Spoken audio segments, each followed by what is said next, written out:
intervención o reflexiones que tienen que ver con el tema del derecho constitucional tan pertinentes en este momento, y además pues les agradezco sobremanera que me hayan invitado a hacer unas reflexiones aquí sobre un tema apasionante y sobre el cual voy a decirles de entrada lo siguiente: debe haber una gran expectativa entre ustedes. Aquí debe haber mucho jurista, pero también personas que no lo son, para saber cuál es en realidad la solución de ese problema. Juan Manuel Charri acaba de decir, con toda razón, el tema no es novedoso en Colombia, yo diría no solo en Colombia, en el mundo. Esto no es novedoso en absoluto. Y si preguntamos, ¿y cuál es la solución? ¿Hay una solución? Empecemos por decir esto: el derecho no es una disciplina de carácter axiomático, como la matemática. Es una disciplina, como lo ha mostrado de manera contundente Theodor Fibek en Tópica y Jurisprudencia, es una disciplina eminentemente problemática o aporética, donde lo que se hace es argumentar lo mejor que se pueda en beneficio de una tesis, pero sin que esa tesis podamos en algún momento afirmar es concluyente, ya ese problema quedó superado. Este es un problema que no está superado, pero algo más, yo me voy a aventurar a decirles, no va a ser superado nunca. Y no va a ser superado nunca por esta razón, no porque las personas que lo piensen no tengan suficiente vuelo intelectual como para superarlo, no. Es que esto precisamente participa de los problemas de las ciencias éticas, de las reflexiones morales, etc.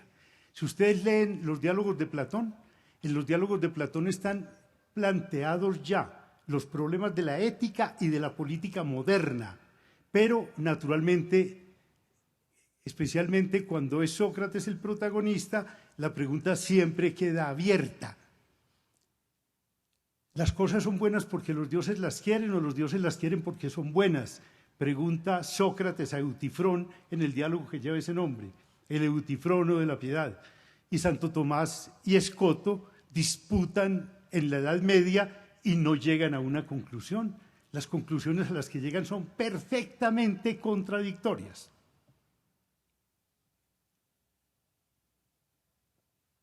Yo voy a hacer un poco de aguafiestas en este sentido.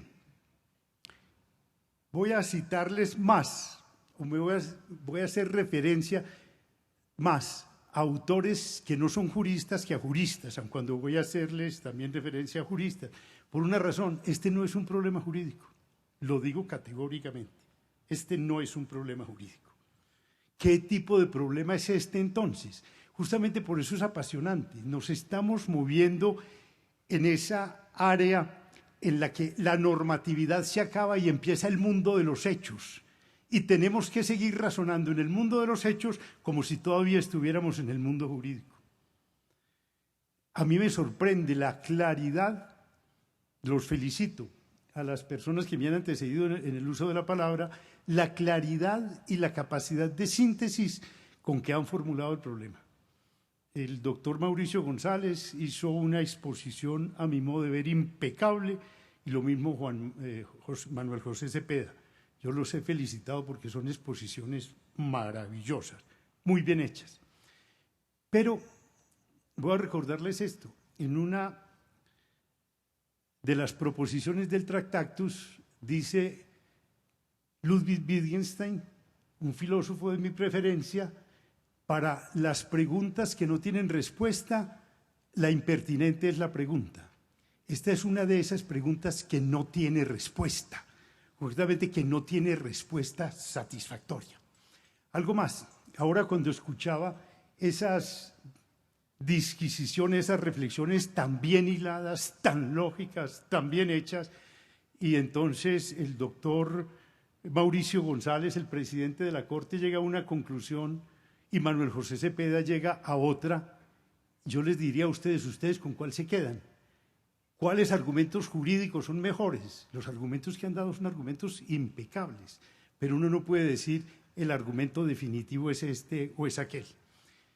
Me acordaba entonces de un texto brevísimo, como casi todos los suyos, del profesor argentino Genaro Carrió, en un librito que se llama Los límites del lenguaje normativo. Cómo uno sigue hablando un lenguaje normativo cuando ya no está en el campo normativo. Por ejemplo, cuando se dice, ¿se puede reformar la Constitución así? ¿Se puede expedir una nueva Constitución? La primera pregunta es, ¿qué significa se puede? ¿Se puede significa de hecho puedo hacerlo o jurídicamente estoy habilitado? Porque partamos de esta base. La noción de poder constituyente originario es muy clara. El poder constituyente originario es quien tiene potestad, poder originario, o sea, que no se lo ha conferido nadie de dar una constitución. En cambio, el poder constituyente delegado no es un poder constituyente, paradójicamente, es un poder constituido. Y es un poder constituido que ha recibido la facultad de reformar la Constitución. Y por tanto, la disputa discurre justamente en ese terreno, qué es reformar una Constitución y qué es dar una Constitución. Pero ¿cuál es el problema al que yo me quería referir que en este momento se me ocurre? Oyendo a mis distinguidos antecesores en el uso de la palabra, que plantea Carrió, es este. Hay un jurista muy importante, un gran constitucionalista, que está en su bufete y de pronto la secretaria le interrumpe su reflexión para anunciarle lo siguiente. Hay 3 señores que lo necesitan con urgencia, pero no se quieren identificar. Dicen que quieren hablar con usted ya. Y bueno, pues que pasen a ver, sin identificarse. Y ellos le explican. No nos hemos querido identificar por esto. Somos el comandante de la Armada, el comandante de la Fuerza Aérea y el comandante del Ejército. Y hemos decidido dar un golpe de Estado.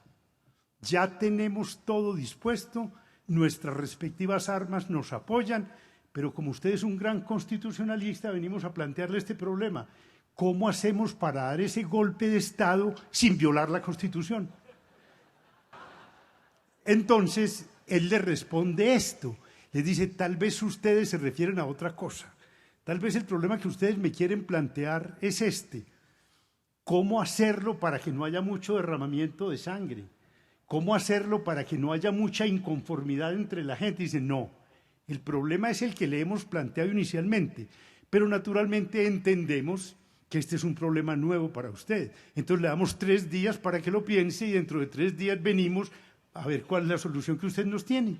Estamos exactamente en ese problema.